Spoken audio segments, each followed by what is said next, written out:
வணக்கம். இன்றைக்கி நம்ம வீடியோவில் i20 பெட்ரோல் வண்டி தாங்க பார்த்துட்ருக்கோம். இதோட மாடல் பார்த்துட்டிங்கன்னா 2024 மாடல் சிங்கிள் ஓனர் கண்டிஷனில் வந்துருங்க.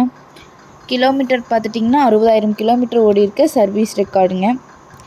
இந்த வண்டியில் வரக்கூடிய ஆப்ஷன்ஸ் பார்த்துட்டிங்கன்னா ஏபிஎஸ், ஏர்பேக், அலைவீலோடு வந்துடுதுங்க.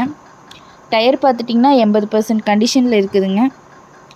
இன்சூரன்ஸ் கரண்ட்டில் இருக்குதுங்க. வண்டியில் எந்த ஒரு ரீப்ளேஸ்மெண்ட்டுமே கிடையாதுங்க. இந்த காருக்கு கஸ்டமர் கேட்குற ப்ரைஸ் பார்த்துட்டிங்கன்னா 8,10,000 கேட்குறாங்க. நேரில் வாங்க ஒரு சின்ன வித்தியாசத்தில் பண்ணிக்கலாங்க. இந்த கார் எங்கே அமைஞ்சிருக்குன்னு பார்த்துட்டிங்கன்னா ஈரோட்டில் அமைஞ்சிருக்குங்க. மேலும் இந்த காரை பற்றின டீட்டெயில் தெரிஞ்சுக்கணுன்னா வீடியோ கீழே கான்டாக்ட் நம்பர் கொடுக்குறேங்க. கால் பண்ணி டீட்டெயில் கேட்டு தெரிஞ்சுட்டு வாங்க. இந்த வீடியோ உங்களுக்கு பிடிச்சிருந்தா மறக்காமல் லைக் பண்ணுங்கள், ஷேர் பண்ணுங்கள், நம்ம சேனலை சப்ஸ்கிரைப் பண்ணுங்கள். நன்றி, வணக்கம், வாழ்க வளமுடன்.